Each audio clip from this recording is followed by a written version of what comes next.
Hey everyone, welcome back to Behind the Veil. And in this episode, we are going to be going over how Brigham Young took over the LDS Church after Joseph Smith's death. And we'll go over all the lying, scheming, and even crimes committed behind the scenes that most members may not be aware of. But real quick, before we dive into that, I want to quickly show you guys our website one more time. So here, we've got some links to our previous videos. If you want quick access to them, you can click on there. It'll take you to our YouTube channel where you can watch those videos. Also, we got some featured products on our homepage. We got some tumblers, we got some coffee cups, we got some hoodies, and we've got even more products as you click through the shop all section and go through the categories. So it is fantastic. Highly recommend you check out these products. We've spent so much time working on them. Also, we have a blog on here. So if you'd way rather read what we're going over instead of listening to us talk, you can access our blog, and we have blog posts that correspond with every single video. Also, we have links, so if you'd rather listen to us on Spotify, Apple Podcasts, or any other platform, we are there. So I highly recommend you check that out. But anyway, without further ado, let's jump into today's episode where we'll be discussing how those who did not vote for the 12 apostles to lead the church were all excommunicated.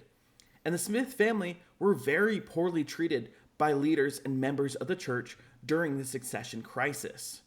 And William Smith makes claims about usurpation, anarchy, spiritual wickedness, exclusion of the Smith family, and a severe influence working against him and the Smith family, along with oppression and ingratitude from the saints. The succession crisis was full of controversy, and it really boils down to a bunch of power-hungry men vying for power. And as we go through this episode, we'll go over some scathing statements made by William Smith about Brigham Young as their leader. And like I said, we'll go into that later in this episode, but we'll leave you with one quick teaser. So under the reign, he says, under the reign, I say of this Brigham Young, no greater tyranny ever existed since the days of Nero. Wow. Yeah, I just want to point out here, if you don't know who Nero is, this is in very, very early Christianity. Nero was over the Roman Empire. He persecuted Christians, even burning Christians oftentimes. And so this was a very wicked man persecuting Christians that he is comparing Brigham Young to. So, very violent man. So it's a very interesting comparison. Yeah. William Smith definitely did not mince words here. Yeah. And we'll see more of his statements later on. But let's dive into the beginning of here, and we're going to start off at a conference that took place on February 14th, 1835. And this is where Brigham Young was ordained a member of the 12 apostles. And at the time of Joseph Smith's death in June of 1844, Sidney Rigdon was the senior member of the first presidency. And Sidney Rigdon held a higher position than Brigham Young and would have been the obvious successor to Joseph, whereas Joseph's eldest son was not old enough to lead the church at that point. However, Sidney did not believe that there could be a successor to Joseph Smith and presented the idea that he would be Joseph's spokesman and guardian of the church. But Brigham Young was not having any of this. He argued that the church needed more than just a spokesman and that the 12 apostles had keys, powers, and the fullness of the priesthood. He also claims access to revelation from God to know God's choice of successor because of his position as an apostle. And we'll read through Brigham Young's speeches and conference addresses in the Journal of Discourses, and it becomes glaringly obvious of his pompous, arrogant, and misogynistic attitude and personality as a whole. He's just overall not a good dude. So let's look at some potential successors for Joseph Smith. So here first, we have Sidney Rigdon, and his claim to leadership was seniority because he was the surviving member of the first presidency. But later on, he didn't become a part of the LDS Church. He was actually part of the Church of Jesus Christ, or the Brightonites movement. Then we got Brigham Young, who was the president of the Quorum of the 12 Apostles. And as we all know, he was the one who eventually became the next prophet of the LDS Church. Then we got James Strang, And there is a letter of appointments that is very controversial that apparently claims that he was supposed to be the next prophet, but that is highly disputed, and that'll be a topic for a different video. And he was an elder in the LDS Church, and he became part of the Church of Jesus Christ of Latter-day Saints, not the one we know today, but this was the Strangite branch.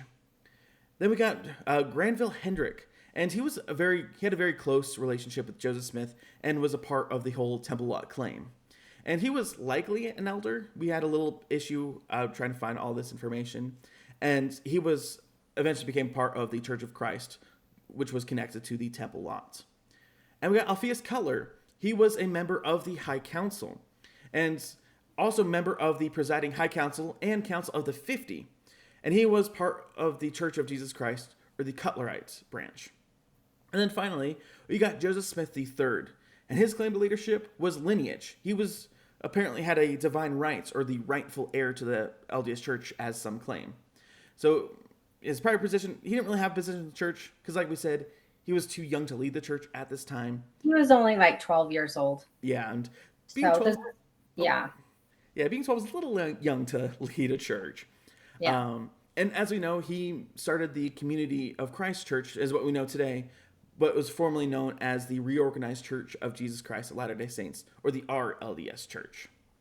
And yeah, they're probably the most popular one out of all of the branches, other than the LDS Church. So Sidney Rigdon honestly did have ample reason to claim to be Joseph Smith's successor, because he was the senior surviving member of the first presidency, as we said before. This fact alone should have been enough to cause a pretty smooth transition into a new leadership. But in true Mormon fashion, the men are constantly seeking power and authority over other people, as they still do today. And it has been this way since the very founding of the church.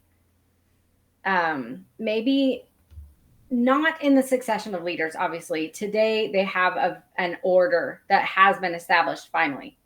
But the power and authority wielded over women in the church and in the home continues, as just has been reiterated in Emily Bell Freeman's talk in the recent October conference that was just held earlier this month, where she tries to convince the young women that it's okay, that they have absolutely no role in the church whatsoever. They should just consider themselves lucky to be able to have these ordinances administered to them by 11-year-old boys.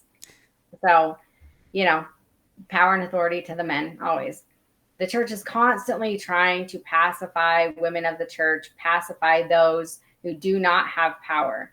So at least these young women can now stand by the door and greet people, even though they're completely invisible in the rest of the church. So this modern example may not seem to tie into this succession crisis of 1844, but it absolutely does.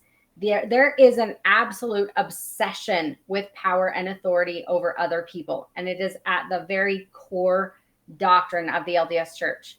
They claim to have exclusive rights to God's power and authority. No other Christian church has God's power and authority, only they do. In fact, they claim to have exclusive rights to the Holy Spirit as well. So no one else on the planet can have the Holy Spirit with them, dwelling with them at all times, except for a member of the LDS Church that has been given the gift of the Holy Spirit by their priesthood authority. God only gives this to LDS members. So as you can see, the obsession with power over others is woven in the very fabric of their beliefs. As early as April 19th, 1834, Joseph Smith and Oliver Cowdery laid hands upon brother Sidney Rigdon and confirmed upon him the blessings of wisdom and knowledge to, quote, preside over the church in the absence of brother Joseph. And this statement is recorded in Joseph Smith's own diary and the Joseph Smith papers. So we do have some documentation stating that Sidney Rigdon had claimed to be the successor of Joseph Smith. How can you have a very clearly recorded event in Joseph Smith's own diary of Sidney Rigdon being blessed to preside over the church in the absence of Joseph Smith, and then have a complete crisis after his death, a succession crisis? It's not because the line of succession was not clearly laid out. as Joseph recorded the event where he designated someone to preside in his absence. The crisis was led by a group of power-hungry men, always desiring to wield power and authority over others.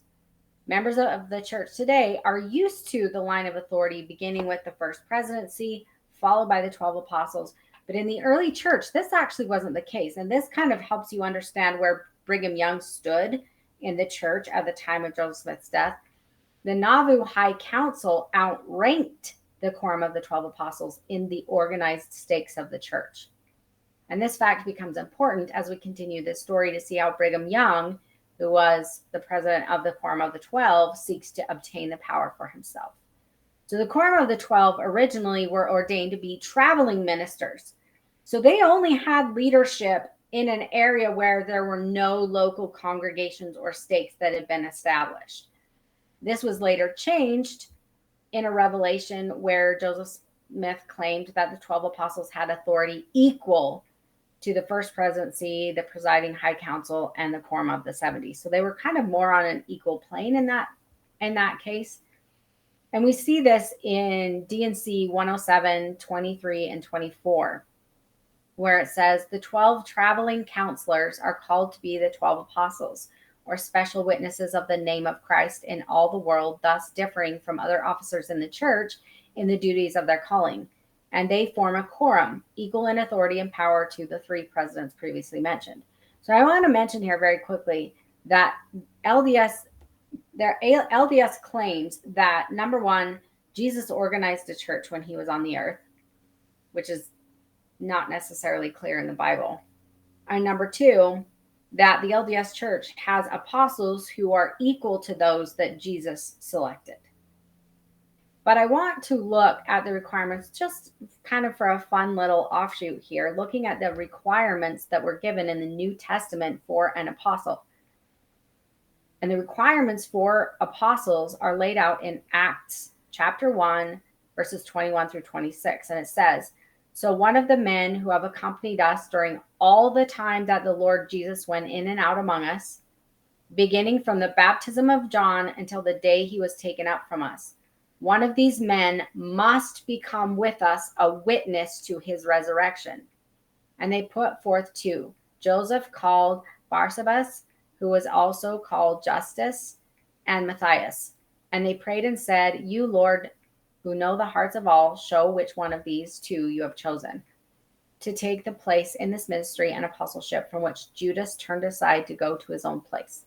And they cast lots for them, and the lot fell on Matthias. And he was numbered with the 11 apostles. So let's just break this down. The requirements for biblical apostleship are, number one, you must have accompanied them through all of the time that through Jesus's ministry is essentially what they're saying. You had to be there for Jesus's ministry.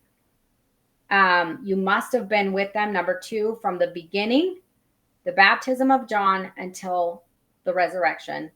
And you must be a witness of his resurrection. These are the requirements that are set forth to be considered an apostle of Jesus Christ. None of the LDS apostles fit these requirements. And therefore, they claim to be witnesses of Jesus's name in an effort to give validity to their claim to be apostles of Christ. There is a reason that no other Christian churches claim to have apostles, because they don't claim a title to which they don't fit the requirements for. And I just wanted to put this in here to just kind of detail how Joseph Smith is just using biblical stuff and trying to create this whole thing without any true biblical foundation for it. So true. Yeah. So let's jump back to the succession crisis. So Emma Smith supported William Marks as Joseph's successor because he was the president of the Nauvoo stake and also served as president of the High Council. And as we spoke about earlier, the High Council had originally been considered higher in leadership than the apostles. And so Emma had some legitimacy to her thought process in supporting William Marks.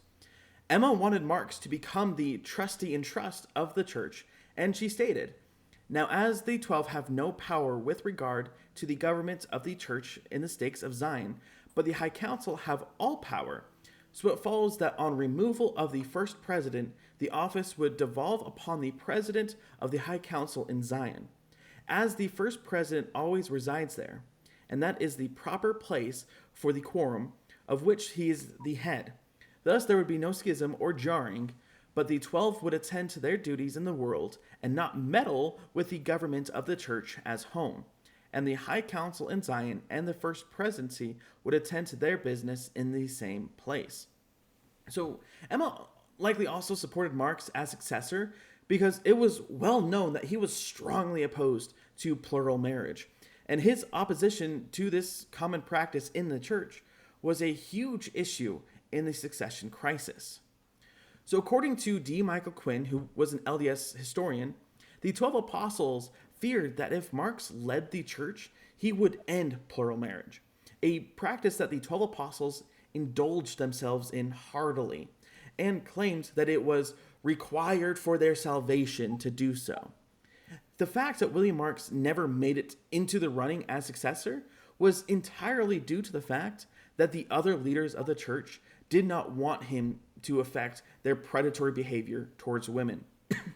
Because Marx did not support polygamy, nor the 12 apostles in the succession crisis, Marx was removed from the High Council at the October General Conference on October 7th, 1844, and was also rejected as president of the Navu stake of Zion. And we'll see later in this podcast how Marx was not the only one who was ousted during the succession crisis. Everyone who did not vote for the 12 apostles was subsequently excommunicated. The church has never taken too kindly to anyone who does not keep their head down and blindly follow.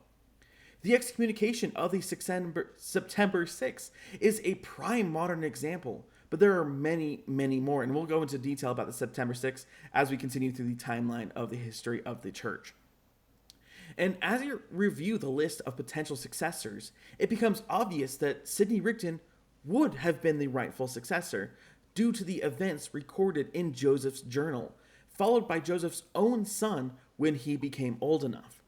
And this is exactly what Sidney Rigdon proposed, and Mark Williams supported this notion. Joseph Smith III would have only been, like we said, 12 years old at the time of his father's death. Obviously, he's not old enough to lead the church at that time. And therefore, Sidney Rigdon, who was being respectful of the Smith family, offered to be the guardian of the church until Joseph Smith III could assume his rightful place in his father's church. And there are also claims by the Smith family that they were not well treated by the members of the church after Joseph's death. Unfortunately, Rigdon was one of the very few members of the church at the time that actually showed respect to the grieving Smith family. I think it's really sad when you see the reality of what was going on, not a whitewashed version that the church tries to put out, which, as we know, they do with everything. And I don't even know if I would call it whitewashed, because it's just on a level of dishonesty of what was really going on. So we're going to look at Joseph Smith's brother, William Smith. And he writes a letter to Jesse C. Little in Nauvoo, August 20th, 1845. And this is what Joseph Smith's brother, William Smith, said. This is very strong wording. He says, quote, "Little Joseph was his father's successor, although some people would fain make us believe that the 12 are to be the perpetual heads of this church, to the exclusion of the Smith family. But everyone who has read the book of Doctrine and Covenants must be aware that priesthood authority is hereditary and descends from father to son. And therefore, Joseph's oldest son will take his place when he arrives at the age of maturity. There seems to be a severe influence working against me and the Smith family in this place, which makes our situation very unpleasant. And I must say that I have seen more oppression and ingratitude here in 1 month than in the East in 1 year." And this is in the William Smith Papers, Utah State Historical Society. As you can see in this letter, William Smith is very clear that there is a lot of turmoil over who should be the rightful successor. And he is very upset about how the succession of Joseph Smith is being handled. His statements about the exclusion of the Smith family in the succession crisis, along with a severe influence working against the Smith family, paints a tragic picture of how the leaders and members of Joseph Smith's church treated his own family. William Smith, in his disappointment over how this all was being handled, eventually ended up publishing a pamphlet in October attacking the 12 apostles of the church, and sent a stack of his pamphlets to Sharp, and then fled to St. Louis, where he began a series of lectures attacking Brigham Young and those who were backing him as Joseph's successor. And I think it's important to realize that obviously William Smith, being Joseph's brother, is quite upset about what is happening. And he goes on to say, I will state unequivocally at the outset that it is my firm and severe conviction that since the murder of my two brothers, usurpation and anarchy and spiritual wickedness in high places have crept into this church, with the cognizance and acquiescence of those whose solemnly duty it was to watch guardedly against such a state of things, under the reign of one whom I may call a Pontius Pilate, under the reign, I say, of this Brigham Young, no greater tyranny ever existed since the days of Nero. He has no other justification than ignorance to cover the most cruel acts disgraceful to anyone breaking the stamp of humanity.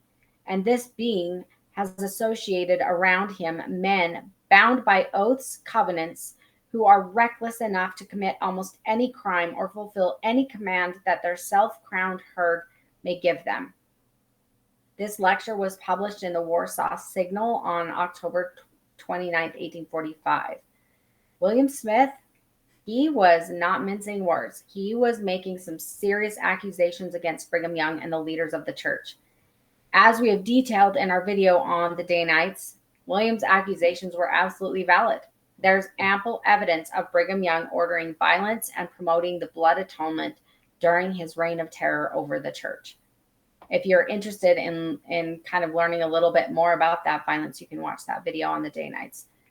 William Smith goes on to say that the assassination of Irvine Hodges, who had publicly said that Brigham Young hired him to commit murder, was subsequently clubbed over the head and stabbed in the side 4 times within 50 yards of Brigham Young's home as Brigham's bodyguards watched. That's just awful. That's a strong accusation. Yeah. And William feared that he may have been met with the same fate. So he summoned a hearing with nearly 60 policemen attended with weapons to keep the peace.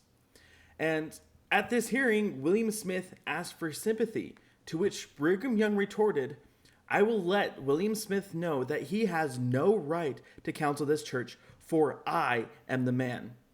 I will let William Smith know that he shall not counsel the police. Furthermore, that is where the Smith family goes, where the Smith family goes, the church will not go, nor the priesthood either. And I will let William Smith know that I am president and head of this church. Wow. Yeah. Brigham Young clearly did not like William Smith or anyone in the Smith family. He just wanted power over this church. And he's obviously has a big ego here. So after Brigham's fiery tirade of words, in unison, the policemen, bishops, and apostles thundered a loud amen to the words of Brigham. Brigham Young's words at this hearing leave no room for doubts about his intent. He is hell-bent on becoming the president of the church, and he is not about to give Joseph Smith's family any place in the church. His statements, quote, where the Smith family goes, the church will not go. It makes it very clear that Brigham has absolutely no intent of allowing Joseph Smith's own son to ever become leader in his father's church. And as we know, none of Joseph Smith's children were ever members of the LDS church after they left for Utah. And Brigham Young goes on to claim that Joseph Smith had revealed to him a mystery concerning the royal bloodlines, and that none of the rest of his brethren knew anything about it. He said Joseph's son was not and never would be the Mormon prophet. As William looked over the unsympathetic crowd, he realized that his life was very much in danger. In a pamphlet written by William Smith, he accused Brigham Young of using church funds to perpetuate polygamy. William Smith had 6 wives, so he was certainly involved in Joseph's ruse of spiritual wifery or celestial marriage. But despite his own practice of it, he accuses Brigham Young and Parley P. Pratt as the first to preach and practice the spiritual wife doctrine. And I find it interesting that William exposes the neglect and harms that polygamy had on the women in Mormonism, when he states, quote, "Women with little children in their arms who had no means of support except from tithing funds." William goes on to say that Brigham Young claimed to have superior power and authority. And then he continues on, quote, "I would here observe that I heard my brother Joseph declare before his death that Brigham Young was a man whose passions, if unrestrained, were calculated to make him the most licentious man in the world. And should the time ever come, said he, that this man should lead the church, he would certainly lead it to destruction." Whew. Yeah, and this claim we know to be absolutely accurate. Brigham Young had 56 wives. He also married young girls. He makes many, many, many statements that are extremely abusive towards women. It's very obvious that he was just an absolute awful, awful person. Mm-hmm. Anyway, as William Smith continues his condemnation of Brigham Young, he says this: "What, my brethren, I would ask you are the claims of Brigham Young to the keys of the church above the rest of the 12. They are keys which Joseph never conferred on Brigham Young, nor was power ever given to him to lead the church in his place as his successor. The church is hereby warned against any such pretensions. As little Joseph, the son of Joseph Smith, is the lawful heir to the office, being the oldest son of the deceased prophet. Reflect, and you will clearly see that Brigham Young is not lawfully or legally the prophet or head of the church, and that to claim such a right is usurpation and an act of tyranny. It is robbing the innocent, the widow, and fatherless." Again, very, very, very strong words against Brigham Young. All of this information was published in a very long article in the Warsaw Signal, same one, October 29th, 1845, and it was written by William Smith. It's very clear that Brigham Young had absolutely no more power or authority than any of the other apostles, especially the surviving member of the first presidency. He was certainly not in any capacity identified as a rightful successor within the church. He was simply a power-hungry man seeking to gain more power within the church structure. It is very important to point out in all the confusion over power that Lorenzo Snow, who became a prophet of the LDS Church, testified during the Temple Lock case that, quote, "Brigham Young was never set apart by Joseph Smith as his successor that I'm aware of," end quote. And that's in the Temple Lock case, page 324. Brigham Young was in no way a successor. However, if you learn about the history and life of Brigham Young, it's no surprise that he rose to power and became a very wealthy man on the backs of poor church members, wielding power with an iron fist and fear. Regardless of Brigham Young's lack of status to become the successor, Brigham Young wanted the office for himself. This was evident by a statement he made to the General Conference of the Church on October 6, 1844, when he said, quote, "If you don't know whose right it is to give revelations, I will tell you, it is I," end quote. And that is in the History of the Church, Volume 7, page 288.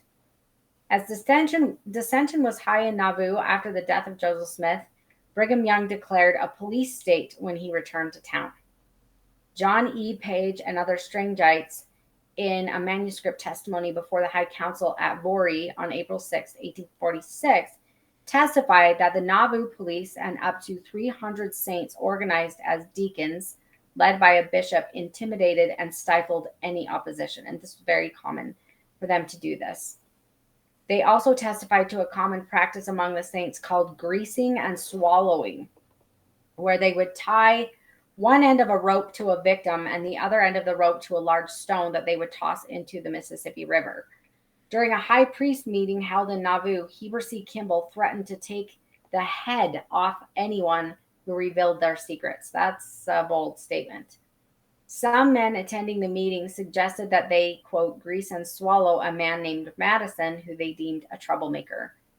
They did not end up following through with the grease and swallow idea, but they did run the man out of town. It was documented that about 20 men held Bowie knives to Madison's face and threatened him, kicking him and rolling him in the dust for nearly a mile.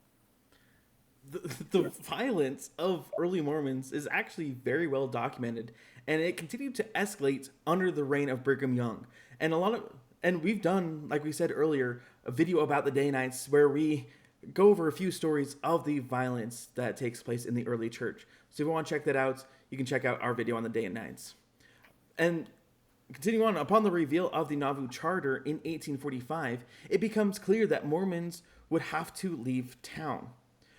And there were many offshoots of the Mormon Church that occurred during this succession crisis. The men vying for power in the church made outlandish claims in an effort to prove that he was the proper successor. One offshoot of Mormonism was led by James Strang. And in the Book of the Lion of the Lord, an autobiography of Brigham Young on page 57, he details how Strang claims that at 5:30 p.m. on June 27, 1844, the exact hour and day the prophet died, an angel came to Strang, appointed him, and informed that he was to save God's people. And this was published in the Star of the East, November 1846. And this is on pages 12 through 14. And if that wasn't outrageous enough that Strang claimed to have been visited by an angel to anoint him as Joseph's successor, he goes on to claim, quote, 1845, he was instructed to dig up from under a tree on Wisconsin Hill an account of an ancient people, true believers who, like Joseph Smith's Nephites, were extinct, but were to be revived in the person of the Mormons. Taking several men to the spot, Strang stood far away while they extracted from the earth a clay box holding 3 plates. The find, diggers testified, must have been there a long time, for the earth was untouched, and the tree roots had encased the box.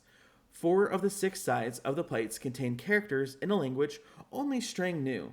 The other 2 sides had drawings. And this account was published in the Missouri Republican on August 8, 1846, and it was also published in the Snyder Collection, Gospel Herald number 2, on September 27, 1847, and that's on page 116. And this sounds oddly similar to another story. I don't know, maybe when Joseph Smith dug up the Book of Mormon. It obviously some differences, but I can see where he got this story from. These stories were a lot more common than LDS members realized at that time. These types of miraculous stories and angel visitations and all this was very common. Absolutely. Yeah, it basically just depended on who you chose to believe. Exactly. So. And oddly enough, Brigham Young believed Joseph Smith's story of a visitation of an angel showing him the location of buried plates. But he completely rejected the claims of Strang.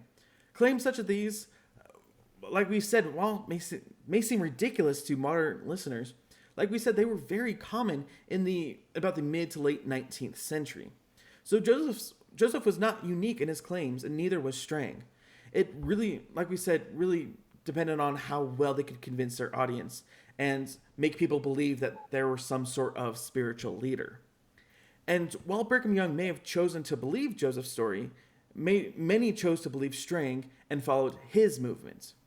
Brigham Young eventually excommunicated Strang, as detailed in the Nauvoo Times and Seasons, number 5 on September 2nd, 1844, also in the New York Herald on January 15th, 1870. Yeah, so as we've said, this is just the MMO of the LDS Church. If they don't like what you're doing, if you don't 100% agree with them, they will excommunicate you. Mm-hmm. They do this all the time. So this is just another one of those where, this man is telling a story that he sees an angel and all of this, and he just gets excommunicated. So as Brigham Young seeks to reign over the church, He begins using many tactics to usurp power, and these are the things that the LDS Church never speaks of. Young's greatest threat to overtaking power was Joseph Smith's oldest son, Joseph Smith III. In Nauvoo, Brigham Young promised that Joseph Smith III would succeed his father as prophet of the church. Brigham Young made a statement to James Whitehead, who had served as Joseph Smith's secretary, stating, quote, "I am not the leader of the church nor the prophet of the church," end quote. He went on to say, "We know who that is. It is Joseph, the son of Joseph the martyr." These statements were made during the Temple Lock case and can be found on page 38 of the case documents. As you can see, though, Brigham Young was speaking out of both sides of his mouth. His statements made to Joseph Smith's secretary saying that he was not the leader of the church, he was not the prophet, and claiming that Joseph Smith's son would be. But then during the hearing in October of 1845, he states something entirely different. He says, quote, "Where the Smith family goes, the church will not go, nor the priesthood either. And I will let William Smith know that I am the president and head of this church." Complete, he's just basically depending on who he's speaking to. Brigham Young is simply seeking power and authority and has absolutely no concern for integrity, honesty, or the true line of succession. John D. Lee, who is a member of the Danites, makes a statement in his own book, Mormonism Unveiled. And he says that he once heard Emma Smith begging Brigham Young not to rob Joseph Smith III of his birthright. Lee then quotes Brigham Young as saying, quote, "Don't worry or take any trouble, Mother Smith. By doing so, you are only laying the knife to the throat of the child. If it is known that he is the rightful successor of his father, the enemy of the priesthood will seek his life. He is too young to lead this people now, but when he arrives at mature age, he shall have his place. No one shall rob him of it." We can see that Brigham Young is striving to set himself up as Joseph Smith's successor by instilling fear in Emma for the welfare of her young child, and then reassuring her that he would not be robbed of his birthright, which, as we know, is not true. Brigham Young systematically alienated Joseph Smith's blood relatives within the church who had the rightful claim to the leadership of the church. In May of 1845, Brigham Young moved on to alienating William Smith, which he was Joseph Smith's only living brother. He was serving as the church patriarch at the time. During a petty power struggle which seemed to dominate the fight for the rightful successor of the church, Brigham Young removed William Smith from his position as editor of the New York Prophet, and he subsequently removed Smith from his position in the church in the presidency of the Eastern branch of the church. Brigham Young refused to publish William Smith's complaints in the church paper, the Navu Neighbor. Brigham also denounced the paper as a, quote, "mean little stinking paper," end quote. And we find these details in James Monroe's diary on May 29th, 1845. And we also see other statements, for example, in the book No Man Knows My History by Fawn Brodie, and we can find this on page 398. It says, "For a time after Joseph's death, it seemed that schisms would disintegrate the church. Sidney Rigdon, after a bitter battle with Brigham Young, retired to Pittsburgh. Lyman White went to Texas, and Charles Thompson to St. Louis. James Jesse Strang set himself as a king on Beaver Island, Michigan, and William Smith claiming succession for himself until his new nephew, young Joseph, should come of age. Stayed in Nauvoo until expelled by Brigham Young. All of these lesser prophets followed Joseph's lead in proclaiming visions or giving forth revelations, and most of them practiced polygamy. Only Brigham Young had the sagacity to claim authority as president of the apostles rather than an opportunistic revelator. And it was he who the bulk of the Mormons turned.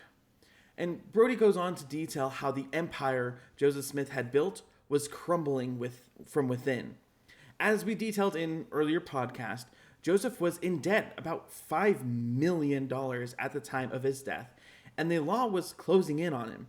She states that it is historians who have actually stated that Joseph's empire was crumbling from within, and it was not simply detractors from the church making such claims. Amongst the turmoil and strife, William Marks called for a conference on August 8th. And on August 7th, after Brigham Young and the rest of the 12 apostles returned to Nauvoo, and they met with Sidney Rigdon, who was the first counselor in the first presidency at the time of Joseph's death. And Sidney reiterated that he would become the guardian of the church. But of course, Brigham Young disagreed and claimed that Joseph Smith had conferred the rights of succession to him by giving him the priesthood keys. And it's important to note here that Brigham was not given any more priesthood keys than any other keys given to the rest of the apostles of the church. And the first presidency had always led the church. Sidney Rigdon was the first counselor in the presidency, and yet Brigham Young is trying to usurp authority over Sidney Rigdon, claiming that the Quorum of the 12 should become the presidency of the church due to circumstances. And Brigham Young went on a campaign to persuade the church members that he alone held the rights to lead the church, despite the fact that there were others who held higher positions than he did. During his campaign, he became so brazen in his efforts that he rode through the streets riding Joseph Smith's favorite horse named Joe Duncan in a bold and arrogant effort to prove that he was the one to replace their martyred prophets.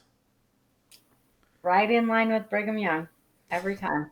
The more I research about him, the more, oh my word, it doesn't end. It just never ends. Okay. So at the conference on August 8th, Sidney Rigdon spoke for approximately 90 minutes. And he was stating his case about how he would act as guardian of the church until Joseph Smith III reached an age where he could take his rightful place as president of the church that his father had founded. Sidney Rigdon's plan for the church was the most humble and respectful for the Smith family. I find it curious that Brigham Young requested a 2.5-hour recess before presenting his arguments. And we're not going to offer our full speculations as to his reasons for doing this. However, if you are a regular listener to the show, you may remember the antics that Joseph Smith commonly engaged in to induce visionary states and church members and to enhance his claims of being a prophet and enhance the truth claims of the church. So all we're going to say is Brigham Young may have been aware of these tactics that Joseph had used and could have possibly used them to enhance his own claims to prophetic leadership. We'll let you decide what you think. So after the 2.5-hour recess requested by Brigham Young, the conference resumed with Brigham Young stating his case. In direct opposition to Rigdon's idea to become guardian of the church, Brigham stated that no man could ever replace Smith, which is an interesting statement, being that he eventually does replace Smith. He claimed that the Quorum of the 12 apostles had all the keys of the priesthood that Smith held, and therefore they had the rights to govern the church. I want to point out here that Brigham Young 100% did not believe that no man could replace Joseph Smith, because he does that very thing by becoming prophet when the dust settles and after this whole crisis is kind of over. He just shows up as the new prophet. So that is 100% false claim that he's making. He tried to disparage Sidney Rigdon by claiming that Rigdon and Smith had become estranged shortly before Smith's death and that a single guardian of the church was insufficient. Interesting how he claims a single guardian is insufficient when he later becomes the prophet himself, the single sole leader of the church. Of course, there are all the apostles and supporting members, but the prophet is the single leader of the church. There's no difference between what Rigdon wanted in being a guardian of the church and Brigham Young later becoming the prophet, except one was seeking power and the other was trying to respect the Smith family. Sidney was trying to keep the church afloat until Joseph Smith's son was of age, and while Brigham was seeking power just plain and simple for himself. Brigham is just talking out of both sides of his mouth to set himself up to be the prophet, which eventually he does. Young also claimed in this meeting, I have the keys and means of obtaining the mind of God on this subject, which is a very bold and arrogant statement to claim that you have the means to obtain the mind of God. Brigham Young is claiming some special authority to know what God wants in this situation. And of course, God wants Brigham to be the leader of the church. Surprise, surprise. God agrees with Brigham Young on this one. Of course. Which, of course, God always agreed with Joseph Smith, whatever he wanted as well. Joseph Smith was notorious for this same ruse. I want to live a licentious life without guilt. How convenient that God agrees with me and condones me in polygamy. Brigham Young is using this same thing. God told me he wants me to be in power. How convenient for you, Brigham. May we remind you in Exodus chapter 20, verse 7, thou shalt not take the name of the Lord thy God in vain. A lot of people think that that means just swearing with using God's name. What it means is you are not to use the name of God for your own personal ideas or for your own personal gain. Both Joseph Smith and Brigham Young are guilty of breaking this commandment repeatedly. Brigham Young is claiming to know the mind of God and that God supports him in what he thinks. I don't think you can get any more classic case of using the name of God in vain than that. It's so true. And here comes the miraculous events that made the saints support Brigham as their rightful leader. And again, we have our thoughts about this event, but I would let you come to your own decisions on what is going on here. And then a few people who claim here to see Joseph Smith while Brigham is speaking. And as Brigham Young was speaking, the crowd became hushed as some miracle was taking place before their eyes. Brigham Young addressed the audience, and some claimed that it sounded like the voice of Joseph Smith. Even the whistle in Smith's speech, which he developed after a mob attack, caused a chip in his teeth in Ohio in 1832. And as Young continues to speak his manipulates Rigdon to claim guardianship, knowing just how to word his speech to the members in a way that would make Rigdon's statements unacceptable to the members attending the conference. The apostles also quoted from Rigdon's sermon on August 4th as evidence that he was a false prophet to further delegitimize him as a rightful successor. Brigham then makes a statement about Sidney Rigdon. Quote, he has been sent away by Brother Joseph to build up a kingdom. Let him raise a mighty kingdom in Pittsburgh, and we will lift up his hands to the Almighty God. Basically, get him out of here. Basically, yeah. Yeah. Brigham is using a sneaky tactic to make it seem that he has no ill will towards Sidney Rigdon, and that Rigdon was to be sent away by the words of Joseph Smith, and therefore he should follow that counsel, and they will support him. Brigham has effectively shorn Sidney Rigdon of his claims to authority using the words of the late prophet Joseph Smith. Brigham is systematically delegitimizing anyone in his way to power and authority. Brigham Young then proposed that the Quorum of the 12 be named leaders of the church. After Brigham Young finished speaking, Rigdon was given an opportunity to rebut the statements of Brigham Young, but he declined to do so.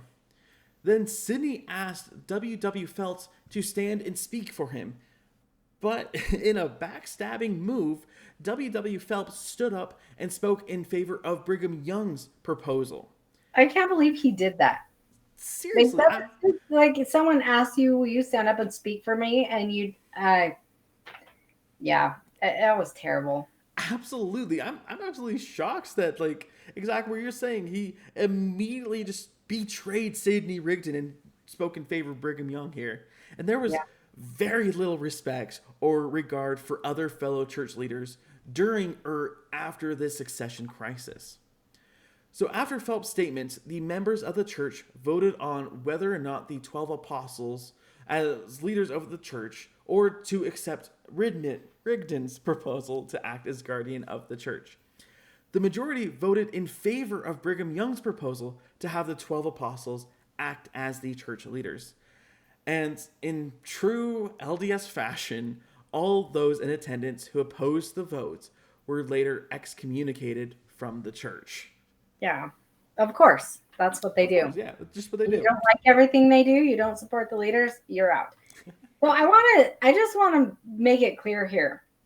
When these people are claiming that they have this miraculous vision of Joseph Smith speaking and that Brigham Young, like, sort of like turns into Joseph Smith and is speaking with the same whistle and all this stuff. This really had a profound effect on the members, and a lot of them saw this as a sign that, yes, Brigham Young is supposed to, this is Joseph Smith coming and showing us that Brigham Young is supposed to be the rightful successor. And so that one thing really affected the vote. And that's why I say there may have possibly been a little bit more to that than anyone is saying. Brigham Young was determined to remove every obstacle to his ascension of power and control in the Mormon Church. Under his direction as president of the Quorum of the 12 Apostles, he had Sidney Rigdon excommunicated.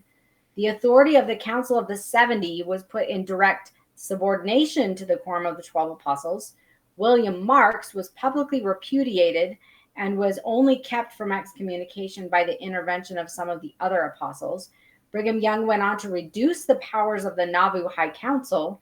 As you read over his actions after the death of Joseph Smith, you can clearly see the calculated way in which he squashed competition in anyone who had higher leadership than he had at the time of Joseph Smith's death.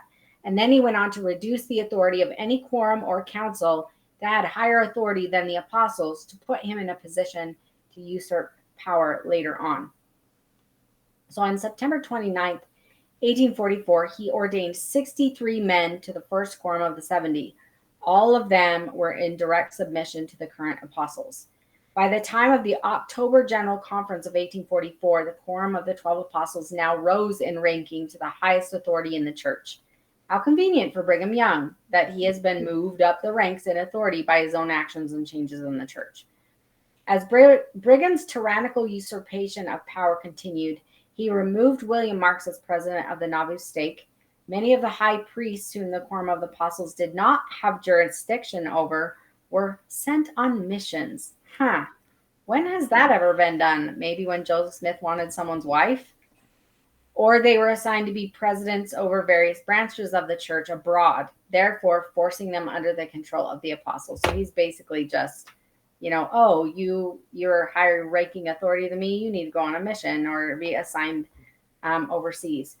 Brigham Young was determined that nothing would stand in his way of becoming the next prophet. He continued to clear the path for himself by removing every obstacle, including Joseph Smith's own family. Brigham had absolutely no respect for anyone other than himself, and he was hell-bent on obtaining full leadership of the church. He even boldly signed a letter on December 5th of 1844 so he's signing this letter, priests of the Church of LDS. His motives in this whole process are abundantly clear to anyone willing to be objective in reviewing all the information surrounding Brigham Young's rise to power. The fact that Brigham Young died a wealthy man also tells of his pursuit for power and wealth, which is a story of another podcast, but let's just leave you with this one little fact. Brigham Young died as the wealthiest man in Utah with a net worth estimated at $600,000, which is the equivalent today of $17.2 million. That's a lot of money. His motives had nothing to do with humility, integrity, or service, which modern prophets and apostles claim are the very values they espouse. Finally, on April 7th, 1845, at a conference of the church in Navu, Brigham got his wish. The manuscript minutes of that conference show that Young was sustained at that time as the president of the Quorum of the 12 Apostles to this church and nation, and all nations, and also the president of the whole Church of Latter-day Saints. Oh, man. Many people who have never been members of the LDS Church are not aware that LDS members do, in fact, to this day, believe that their prophets and apostles are the spiritual leaders of the entire world. Yeah, I've been told that many times. So have I, yeah. And the prophet of the LDS Church is the one and only true prophet for the entire world. And it would come as no surprise to any faithful LDS member that Brigham Young was sustained in this conference as president to the church and nation and all nations. It may, however, be quite shocking to many non-members that it is quite a brazen statement considering that the fact that these early prophets lived lives completely devoid of any moral character or values. Brigham Young was likely very concerned about the reaction of the church leaders who held higher authority than him, who he had sent abroad to get them out of the way. And this is evidenced by the fact that when the conference report was printed in Times and Seasons number 6 on April 15th, 1845, which was on page 870, this portion of the meeting was deleted. How convenient. Oh, yeah, just delete this. It's fine. It is further omitted from the history of the church as well. And thus, only those who were present at the conference knew that Brigham had been sustained as the next prophet. These church leaders found out long after Brigham Young's position had been solidified as the second prophet of the church. And when the facts are examined, the truth becomes evident. Brigham Young's succession to the presidency of the LDS Church was determined more by shrewd planning and manipulation by Brigham Young himself than it was by some miraculous manifestation at the special conference. Brigham Young led the church as president of the Quorum of 12 Apostles until December 5th, 1847, when the quorum unanimously agreed to organize a new first presidency with, of course, Brigham Young as the president of the church. A church conference was held in Iowa where Brigham Young was sustained as president of the church, and his first presidency were also sustained during that same meeting on December 27th, 1847. I mean, it was a slow process, but you can just kind of see how he was clearing the way for himself and not making it too obvious what he was doing. Yeah. So basically, leading into our next episode, the Navu Charter was repealed in January 1845. And with that repeal, they lost their courts, police, and militia, which would leave them vulnerable to attacks by mobs. But it also left unscrupulous leaders of the church vulnerable because they would no longer be able to have their courts hear the cases that were against the leaders of the church. And Joseph Smith did this very often, where he would declare habeas corpus and he would go and have his cases heard in Navu, where the court was stacked with members of the church. This would no longer be an option anymore for leaders of the church, which we are going to detail some of their criminal activity in our next video. So stay tuned for that, because it's going to be a really good one.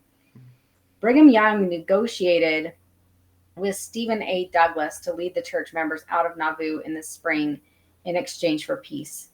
In true faithful Mormon fashion, some members of the church were counterfeiting American and Mexican money, and this is going to be part of our next episode.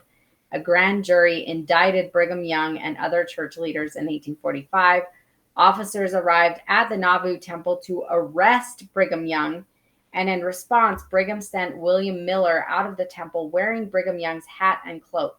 The officers arrested Miller, thinking he was Brigham, and then released him when they discovered that he was not actually Brigham Young. And there is a whole story behind this that we're going to be detailing next week. Mm-hmm. Or not next week, sorry, 2 weeks. Sorry, 2 weeks. 2 weeks. And of course, Brigham publicly condemned the counterfeiting operation, but as John Turner states in his biography, quote, "It remains unclear whether Young had sanctioned the bogus making operation." The indictment of Brigham Young and other church leaders, combined with rumors that there were troops who planned to prevent the Mormons from leaving, led Brigham Young to arrange for the church members to begin their exodus of Nauvoo in February of 1846. And as we've detailed through this podcast, the succession crisis was more than just complicated. It was riddled with men vying for power, fighting against potential successors and members of the church, and an absolute disregard for the Smith family. There was nothing divine about this whole process and how it played out. And there was certainly nothing divine about how Brigham Young systematically removed all obstacles and slowly took over power of the church. And as we continue with the story in our next podcast and future podcasts, you will see that Brigham Young ruled with an iron fist and made himself wealthy through dishonest means, and use the threat of the blood atonement by the Danites to maintain power, and much, much more. So you will definitely want to stay tuned for those upcoming episodes. So make sure you subscribe so you can get notified whenever we release those new videos. But I'd like to thank you guys so much for watching. And if you'd like any of our merch products, you can go to churchexpositor.com and check them out. But thank you guys so much for watching. We'll see you next time. Bye-bye.